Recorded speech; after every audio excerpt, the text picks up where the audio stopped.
Vaheguru Ji Ka Khalsa, Vaheguru Ji Ki Fateh. My name is Jasdeep Kaur. People know me by the name of Kenny Gogia also. I am a career counselor, well-being coach and a public speaker. Today's morning Hukamnama from Shri Darbar Sahib Amritsar is by Shri Guru Arjan Dev Ji in Rag Sorat Ang 611 of Shri Guru Granth Sahib Ji. पढ़ते हाँ समझते हाँ फिर अपनी ज़िंदगी विच अमल करते हाँ। सतनाम श्री वाहिगुरु साहिब जी। सोरठ महला पंजवा। खोजत खोजत खोज विचार्यो राम नाम तत् सारा। किल बिख काटे निमक आराध्या गुरुमुख पार उतारा। हर रस पीवो पुरख ज्ञानी सुन सुन महात्रिपत मन पावे साधु अमृत बानी रहाओ। विच मीनस हे भाई बड़ी लंबी खोज करके असी इस विचार ते पहुँचे हाँ कि परमात्मा दा नाम सिमरना ही मनुखा जीवन दी सब तो उच्ची असलीयत है। गुरु दी शरण पै के हरि नाम सिमरिया ਇਹ ਨਾਮ ਅੱਖ ਦੇ ਫੋਰ ਵਿੱਚ ਸਾਰੇ ਪਾਪ ਕੱਟ ਦਿੰਦਾ ਹੈ ਤੇ ਸੰਸਾਰ ਸਮੁੰਦਰ ਤੋਂ ਪਾਰ ਲੰਘਾ ਦਿੰਦਾ ਹੈ। ਆਤਮਿਕ ਜੀਵਨ ਦੀ ਸੂਝ ਵਾਲੇ हे ਮਨੁੱਖ ਸਦਾ ਪਰਮਾਤਮਾ ਦਾ ਨਾਮ ਰਸ ਪੀਆ ਕਰ। हे ਭਾਈ ਗੁਰੂ ਦੀ ਆਤਮਿਕ ਜੀਵਨ ਦੇਣ ਵਾਲੀ ਬਾਣੀ ਦੇ ਰਾਹੀਂ ਪਰਮਾਤਮਾ ਦਾ ਨਾਮ ਮੁੜ ਮੁੜ ਸੁਣ ਕੇ ਮਨੁੱਖ ਦਾ ਮਨ ਸਭ ਤੋਂ ਉੱਚਾ ਸੰਤੋਖ ਹਾਸਲ ਕਰ ਲੈਂਦਾ ਹੈ। ਰਹਾਓ। Now let's relate this with our day-to-day life so that we can implement it today. The beginning of the Hukamnama khojat khojat khoj ਵਿਚਾਰਿਓ Ram ਨਾਮ ਤਤ ਸਾਰਾ। ਸੋ ਜਿਹੜਾ ਲਾਈਫ ਦਾ ਨਿਚੋੜ ਇਹ ਨਿਕਲਿਆ ਹੈ ਕਿ ਸਿਰਫ ਪਰਮਾਤਮਾ ਦਾ ਨਾਮ ਹੀ ਅਲਟੀਮੇਟ ਹੈ। If you want liberation you want freedom so ਉਸ ਪਰਮਾਤਮਾ ਦਾ ਨਾਮ ਲਓ ਕਿਉਂਕਿ ਉਸ ਪਰਮਾਤਮਾ ਦਾ ਨਾਮ ਲੈਣ ਨਾਲ ਹੀ ਤੁਹਾਡੇ ਬੀਇੰਗ ਵਿੱਚ ਸ਼ਿਫਟ ਆਉਂਦਾ ਹੈ ਔਰ ਜਦੋਂ ਉਸ ਬੀਇੰਗ ਵਿੱਚ ਸ਼ਿਫਟ ਆਉਂਦਾ ਹੈ then you can focus on the important areas of your life. This is how we can relate it with real life.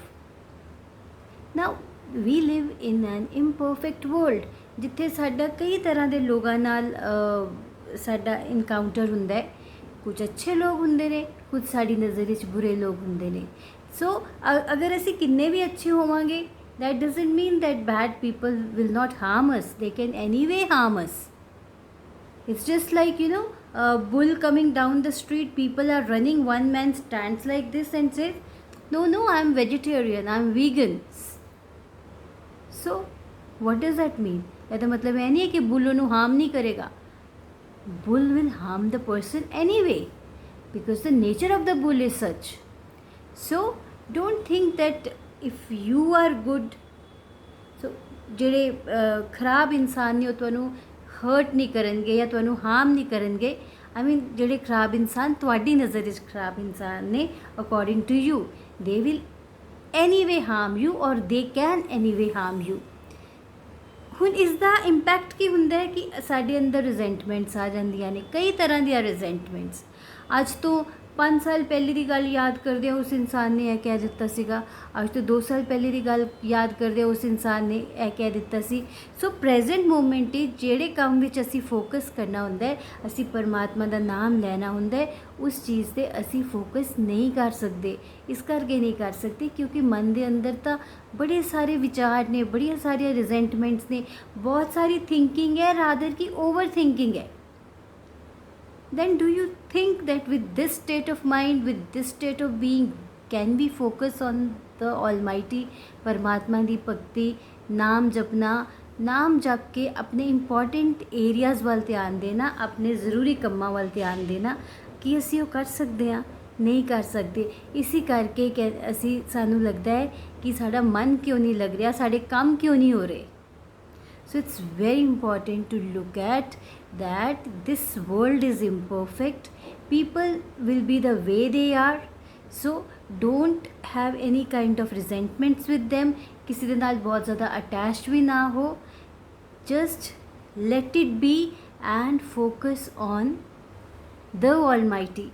Because when you focus on the Almighty, ਤੁਹਾਡੇ being ਵਿੱਚ shift ਆਉਂਦਾ ਹੈ, being ਵਿੱਚ shift ਆਉਂਦਾ ਤਾਂ ਤੁਹਾਡੇ actions ਵਿੱਚ shift ਆਉਂਦਾ ਹੈ, ਐਕਸ਼ਨਸ ਵਿੱਚ ਸ਼ਿਫਟ ਆਉਂਦਾ ਅਤੇ ਜਿਸ ਨੂੰ ਕਹਿੰਦੇ ਨੇ ਨਾ ਪਾਪ ਕੱਟੇ ਜਾਂਦੇ ਨੇ। ਕਿਲ ਬਿਖ ਕਾਟੇ ਨਿਮਕ ਆਰਾਧਿਆ ਗੁਰਮੁਖ ਪਾਰ ਉਤਾਰਾ। So it is all in your deed. ਸਾਰੇ ਕਰਮ ਜਦੋਂ ਤੁਸੀਂ ਆਪਣੇ ਕਰਮਾਂ ਵੱਲ ਧਿਆਨ ਦਿੰਦੇ ਹੋ, ਪ੍ਰੈਜ਼ੈਂਟ ਮੂਮੈਂਟਸ ਵਿੱਚ ਰਹਿ ਕੇ ਸਾਰੇ ਉਹ ਕੰਮ ਕਰਦੇ ਹੋ ਜਿਹੜੇ ਤੁਹਾਡੇ ਵਾਸਤੇ ਇੰਪੋਰਟੈਂਟ ਨੇ, ਜਿਹੜੇ ਤੁਹਾਨੂੰ ਅੱਗੇ ਲੈ ਕੇ ਜਾਣਗੇ, ਜਿਹੜੇ ਕਿਸੇ ਨੂੰ ਹਾਰਮ ਨਹੀਂ ਕਰ ਰਹੇ। ਓਬਵੀਅਸਲੀ ਇਸ ਨੂੰ ਕਹਿੰਦੇ ਨੇ ਕਿ ਸਾਡੇ ਲਾਈਫ ਤੇ ਪਾਪ ਕੱਟੇ ਗਏ, ਕਿਉਂਕਿ ਅਸੀਂ ਕਿਸੇ ਚੰਗੇ ਕੰਮ ਵੱਲ ਧਿਆਨ ਦੇ ਰਹੇ ਹਾਂ। We are listening to our guru, we are listening to our guide, we are listening to our coach ਔਰ ਮੈਂਟੋਰ। ਸੋ ਪਰਮਾਤਮਾ ਤੇ ਗੁਰੂ ਵੱਲ ਫੋਕਸ ਕਰਨ ਵਾਸਤੇ ਸਾਨੂੰ ਕਿਸ ਚੀਜ਼ ਤੋਂ ਬਾਹਰ ਆਉਣਾ ਪਏਗਾ? ਰਿਜ਼ੈਂਟਮੈਂਟਸ ਤੋਂ। ਸੋ ਇਸ ਦੁਨੀਆ ਵਿੱਚ ਹਰ ਤਰ੍ਹਾਂ ਦੇ ਲੋਕ ਨੇ, ਜਿਵੇਂ ਗਾਲਿਬ ਨੇ ਕਿਹਾ, कम अक्लों की कमी नहीं, गालिब एक ढूंढो हज़ार मिलते हैं। So why bother about people? People are the way they are.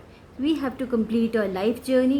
उस लाइफ जर्नी ਵਿੱਚ ਅਸੀਂ ਜੋ ਜੋ ਕੰਮ ਕਰਨੇ ਨੇ ਸਾਨੂੰ ਉਹਨਾਂ ਤੇ ਫੋਕਸ ਕਰਨਾ ਚਾਹੀਦਾ ਹੈ। Why should we allow anyone to disturb us? So focus on your work and attain that divine treasure। परमात्मा का नाम लो तो वो जो divine treasure है वो तुहानू मिलेगा। you will become peaceful and that is where real freedom lies। सो ਅੱਜ ਇੱਕ ਪ੍ਰੈਕਟਿਸ ਕਰਦੇ ਹਾਂ ਕਿ ਦੇਖੋ ਕਿਸ ਕਿਸ ਦੇ ਨਾਲ ਰਿਜ਼ੈਂਟਮੈਂਟ ਹੈ, ਉਸ ਸਭ ਨੂੰ ਛੱਡ ਕੇ परमात्मा का नाम जपो और अपने ਰੀਅਲ ਕੰਮਾਂ ਵੱਲ, ਜਿਹੜੇ ਕਿ ਤੁਹਾਨੂੰ ਅੱਗੇ ਲੈ ਜਾਣਗੇ, ਜਿਹੜੇ ਕਿ ਤੁਹਾਨੂੰ ਲਾਈਫ ਵਿੱਚ ਪ੍ਰੋਗਰੈਸ ਕਰਨ ਵਿੱਚ ਹੈਲਪ ਕਰਨਗੇ, ਉਹਨਾਂ ਕੰਮਾਂ ਵੱਲ ਧਿਆਨ ਦਿਓ। Listen to your guru, listen to your mentor, listen to your teachers, your parents and move ahead in life by focusing on the almighty.